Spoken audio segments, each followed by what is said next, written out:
quanto ele era cruel, ruim. Até o dia que eu cheguei pro meu avô e falei assim, vô, não fala mais isso pra mim que machuca. Eu sei que ele é assim. Aquilo que meu pai fez com a minha mãe, aliás, eu prometi pra minha mãe durante muito tempo que eu nunca tocaria nesse assunto, porque eu sei que isso a machuca demais. E eu fui questionada por diversas vezes, por que meu pai não apareceu na minha vida, o que eu tinha pra esconder. Mas era respeito por ela. Porque ela se sentiu envergonhada, porque ela foi usada. A minha mãe só parou de aceitar esses abusos o dia que eu com 13 anos, fiz uma mochila pra cada um dos meus irmãos. Fiquei com eles na mão e saí a pé da casa da minha mãe pra casa da minha avó. E falou, mãe, se você não mandar ele embora, eu tô saindo daqui com os meus irmãos. A minha irmã tinha 1 ano e pouco, bebê de colo. Peguei todo mundo e fui embora. E eu falei que a gente não ia voltar mais pra casa, porque a gente não ia passar mais por aquilo. Foi aí que ela tomou coragem pra dar um basta. Ela tirou ele de casa, mas a violência não parou. Meus pais se casaram cedo, minha mãe aos 18. Segundo ela, eu nasci prematura. Na verdade, eu já estava a caminho. Mas naquela época não podia, moça, não podia ter barriga e não estar casada. Meu pai e minha mãe trataram de resolver esse assunto. Eles eram um casal muito, muito unidos. Pelo menos eu lembro da minha infância, nós não tínhamos nada, morávamos na casa da minha avó. Quem me criou e com quem teve do meu lado sempre, quando era minha mãe estava trabalhando em casa, cuidando das coisas da roça, tudo, era minha bisavó e meu bisavô. E aí meu pai começou a trabalhar numa fábrica de móveis, começou a prosperar de funcionário, ele e meu tio fizeram o próprio negócio. Mas num determinado momento da vida, quando ele chegou numa estabilidade até então financeira que a gente nunca experimentou, uma chave virou. E aí ele se transformou num cara que eu não conhecia, bem agressivo. Por qualquer coisa, ele espancava minha mãe. Por qualquer coisa, ele quebrava tudo dentro de casa. Minha mãe até descobriu traições, muitas. E ele torturava a gente psicologicamente dentro de casa, muito. E essa marca que eu tenho na mão foi porque ele voou em cima da minha mãe, com um pedaço de um sofá que ele arrancou, abriu a cabeça dela inteira e eu voei pra cima dele. Eu tinha 12 anos de idade. Era na hora do almoço, ela tava fazendo faxina em casa. Eu cheguei da escola, vi aquela cena, eu voei pra cima dele. E do jeito que eu voei, ele me arremessou, porque era um cara grande. Minha família inteira, todo mundo, meu tamanho não mente isso. Era um cara grande e forte, ele me arremessou pra cima da mesa da cozinha. E do jeito que eu caí em cima da mesa, tava cheio de prato, copos, a tampa de vidro. Aquilo estilhaçou comigo em cima. Foi a mão de Deus que não deixou me cortar inteira, que foi a única coisa que cortou. Eu abri minha mão inteira. A cicatriz presente é essa aqui. Mas eu abri minha mão toda. E ele só parou de bater na minha mão quando ele me viu sangrando. Eu lembro até hoje como ele ficou, como ele chorava e dizia, meu Deus, o que eu fiz? Foi a mesma reação que eu vi do Alexandre naquela janela, quando ele escutou a policial do outro lado falando comigo, pelo amor de Deus, o que você tá fazendo? O rosto, o olhar mudou. E esse foi o motivo porque eu saí tão cedo de casa, porque eu precisava ajudá-la a criar os meus irmãos. Eu precisava ajudá-la a trazer dinheiro pra mesa, pra comprar comida, pra fazer as coisas todas. E minha mãe sempre me apoiou muito. E eu sempre disse que minha mãe é um grande exemplo pra mim de coragem. Ela não tinha terminado os estudos e ela deu um jeito, ela fez supletivo, voltou a estudar. Depois de tanta coisa que ela passou, hoje tem doutorado, mestrado, é coordenadora de curso numa universidade, é uma mulher incrível. Naquele sábado ela esteve comigo em casa e ela olhou pra mim e falou assim, porque até então pra ela o Alexandre era um genro perfeito, que protegia todo mundo, ajudava todo mundo. Mas você protegeu a imagem dele para sua mãe também? Sim, sim. E eu olhei pra minha mãe e falei, mãe, eu sentei lá na cama do meu quarto e falei, mãe, eu não posso repetir o que a senhora fez. Ela comenta que hoje entende que vídeo dos dois, que ela mesma publicava no canal dela na internet, já mostravam que havia ali uma relação abusiva, só pelo tom das falas dele. Vai, Caveira, vamos. Não, se você me chamar de caveira de novo, eu não falo mais com você. Eu vou falar, a última vez que eu vou falar pra você. Nunca mais. Não, nunca mais. Eu vou poder... Deixa eu te falar só uma vez. Agora vem sério. Você não vai brigar comigo aqui, primeira coisa. Não, eu não tô brigando. Ah, não, você tá o quê? Surtando? É só assim, vamos só. Fazendo chacota com relação a questões físicas, beleza, sim. Hoje você Isso tem era consciência normal. disso. E qual Ali já conselho machucava. você dá pra uma mulher que passa por isso, Ana? Isso não é brincadeira, isso não é elogio. Se o cara que fala que te ama olhar pra você e falar assim, nossa, tá gorda, hein? Tá com quantas arrobas? Escutei muito. Aliás, falava isso pra outras mulheres também, e por diversas vezes discuti com ele por isso. Falei, como você tem coragem de fazer isso? Você não pode. Isso não é justo. Você não... O cara que tá do meu lado não pode fazer isso. Não é possível. E isso tudo foi me consumindo e foi me colocando numa situação muito desconfortável, mas todo mundo ao meu redor me fazia acreditar que eu era errada. Família pra mim sempre foi a coisa mais importante dessa vida. Mas quando eu percebi que as coisas estavam erradas e que a gente corria perigo, eu não hesitei em pedir ajuda. Mesmo quando muitos, depois daquela ligação, ainda tentaram me convencer de não ir pra delegacia, no dia seguinte também. Hoje eu entendo, porque eu passei na pele o que muitas mulheres já passaram ou vão passar ainda. Agora eu entendo porque muitas chegam aí à delegacia, prestam queixa, mas depois elas voltam atrás. E não é só por medo do agressor, não. É porque as pessoas te fazem fazer isso. Pensa no seu filho. Ele é o pai do seu filho. Ele não vai fazer isso de novo. Olha o escândalo. O que todo mundo vai falar da Ana Hickman. Você acabou com a vida dele. Eu ouvi isso muito. A gente não precisa ser mulher de malandro. O Alexandre, ele me afastou de tudo e de todos. Ele colocava medo nas pessoas. Ele realmente... Ele me colocou dentro de uma redoma. De tal forma que ele podia, assim, fazer o que ele queria. Eu não tinha sábado e domingo.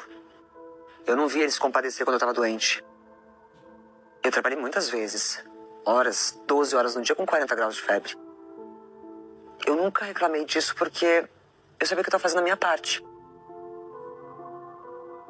Mas graças a Deus teve uma coisa que na minha vida foi muito forte e que eu pudesse, né, durante esses últimos meses eu falava muito pra ele, falava assim, graças a Deus eu tenho a parte emocional muito forte e eu quando me olho no espelho eu gosto do que eu vejo, porque se fosse por você, anorexia, bulimia e depressão, fichinha. Não ia ter psicólogo ou psiquiatra pra curar. Porque ele fazia isso. Ele achava engraçado. Ainda bem que Deus me deu coragem de eu pedir ajuda aquele dia. Não foi só ajuda para não apanhar mais, para não ser mais agredida, mas para cortar esse ciclo vicioso de uma vez por todas. Dá vergonha, muita, de você ser escoltada por policiais até um hospital e você, quando entra no PS, mesmo com uma policial feminina do seu lado, com outras pessoas, o médico olhar para você, o que aconteceu? Eu não falei que eu caí da escada, eu não menti em momento algum. Eu mostrei meu braço e falou, isso aqui é ferimento causado por trauma de porta que foi fechada no meu braço. Fui fazer radiografia, eu não quebrei, graças a Deus, mas eu fiquei bem machucada. Sim, eu acredito. Ana confirma que na ida à delegacia não pediu medida protetiva contra Alexandre. 2 pessoas naquele dia foram importantes para me incentivar. Um dos meus advogados que eu liguei e contei o que estava acontecendo. Ele falou assim, se você sabe que quando você entrar lá você vai fazer até o fim, né? Eu falei, eu sei. E a delegada, que esteve sentada na minha frente, que ainda insistiu para que eu pegasse a medida protetiva. E ela perguntou, você tem certeza? Eu não peguei a medida protetiva aquele dia. E hoje eu posso dizer que eu fui uma tola de não ter feito isso. Mas ainda a vergonha era tão grande. Ao mesmo tempo que eu sabia que eu tinha que fazer aquilo, eu senti muita vergonha. Eu sentada naquela cadeira dentro da delegacia, eu senti muita vergonha. E eu não sabia como eu ia voltar para casa para encontrar meu menino. Ana confirma a separação do marido. Ela entrou com pedido de divórcio na última quarta-feira. Vocês estão se divorciando de fato? Sim. Você já deu entrada. Muita gente achou que eu tava quieta desse jeito porque eu ia voltar atrás. Não. Você já deu entrada. Pela Maria da Penha. A lei tá para nos proteger. Ela foi criada por conta de uma mulher que foi vítima disso. E tantas outras que também foram vítimas. Eu cansei de dar... Eu dou notícias sobre isso todos os dias dentro de Hoje em Dia. A lei é cada vez mais forte. Ela me protegeu, sim. Existem muitos gatilhos de proteção. Ainda bem. Qual a diferença com um pedido de divórcio normal, Ana, e um pedido de divórcio através da lei Muito Maria mais da Penha? rápido. O pedido de separação de corpos, o divórcio litigioso, muito mais rápido. Porque fica muito claro que aquele relacionamento não pode mais existir. Porque senão ainda a gente tem que provar que aquele relacionamento ainda pode ser tentado. Não, pela lei Maria da Penha não, é muito mais rápido. Vai mais rápido, é direto. Sim. E a gente tem que saber usar. Isso vale pra todas. O Ministério Público tá ali Não pra mim, não pra Ana Hickman, porque eu sou da televisão ou porque eu tô na mídia. Não, isso serve pra todas as mulheres.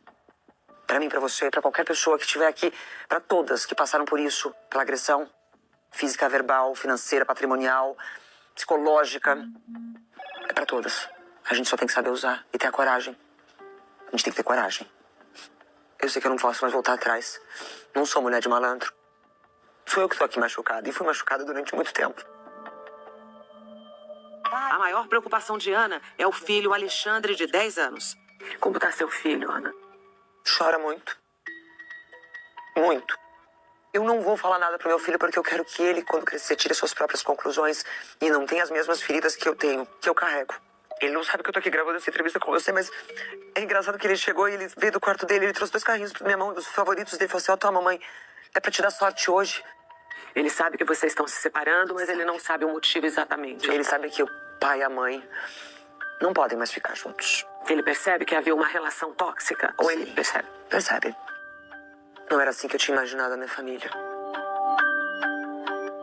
Forte e serena, Ana Hickman agora quer seguir e olhar pra frente. Ai, tô feliz que agora eu consegui falar. É que eu precisava me cercar de segurança primeiro pra poder falar. Emocional, jurídica também e física. Agora eu consigo falar. Por isso que na segunda-feira, quando eu voltei, e aliás o pessoal aqui foi muito carinhoso comigo, do mesmo momento, quando eu entrei na emissora, todo mundo falou assim, você tem certeza? Eu falei, me deixa voltar. Eu preciso me sentir forte e acolhida. Trabalhar é bom. Muito. Trabalhar é muito bom. Mas ao mesmo tempo, eu me senti abraçada pelas pessoas assim, porque elas me respeitaram quando eu disse, eu não tô pronta pra falar. E agora, eu consigo. Como você pretende administrar essa situação? Essa vai ser a parte mais difícil, porque eu ainda não sei por onde recomeçar. Mas eu vou recomeçar. Eu não tenho medo do futuro. Não tenho medo de uma série de coisas, porque eu sou de família humilde, ouvindo nada. Então, se deitar, beijar o chão, arregaçar as mangas e levantar e continuar, isso eu já tô fazendo. E é isso que eu quero que todo mundo entenda, que todas nós podemos fazer isso. Sei que em algum momento mais coisas terão que ser ditas, mas eu só posso fazer isso quando a justiça provar. Mas se a minha coragem servir pelo menos para que outra também se encoraje para parar com isso, para dar um basta, eu já vou ficar feliz. Ninguém merece ser torturada, de nenhuma forma. E não tô dizendo isso para desmerecer o relacionamento, a família ou a figura do homem. Eu tô falando da figura de um agressor, de um covarde, de um canalha que acha que tem poder e domínio sobre os outros. E eu dei poder pra esse canalha. Eu dei poder pra esse agressor. Porque quando eu tinha 16 anos de idade e a gente tava junto, e ele falou assim, eu não sou nada, todo mundo fica falando que eu tô às suas custas. Lá atrás existia amor e eu quis apoiá-lo. E aí começamos a nossa história juntos. E construímos. E aí chegamos aonde chegamos.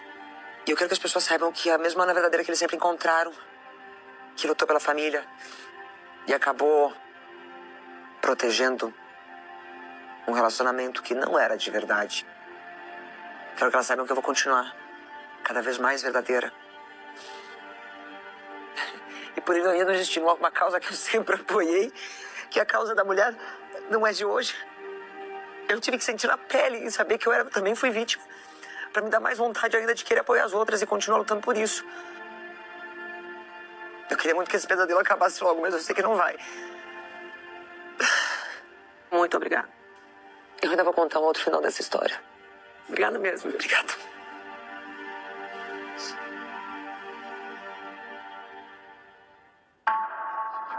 Na tarde de hoje, o advogado de Alexandre Corrêa enviou à produção do Domingo Espetacular uma nota de defesa. Declarou que o empresário não possui arma de fogo e que nunca agrediu ou ameaçou Ana Hickman em 25 anos de casamento. Disse ainda que a inocência de Alexandre será comprovada ao final do processo e que o filho deles é a única vítima deste episódio conjugal. A defesa também nos enviou uma certidão de antecedentes criminais de Alexandre, mostrando que não existe nenhum registro contra ele. Essas são as imagens do raio-x do cotovelo esquerdo de Ana Hickman. O laudo confirmou que a apresentadora sofreu lesões corporais leves. O Domingo Espetacular teve acesso com exclusividade ao depoimento de uma cozinheira que atende a família da vítima há 3 anos. À polícia, a mulher disse que permaneceu no quarto com o filho do casal durante a discussão. Alguns minutos depois, Ana surgiu na porta do cômodo aos prantos. Disse que o marido havia lhe ferido no braço e que havia acionado a polícia militar. De pronto, socorreu a patroa e lhe acomodou no quarto. Em seguida,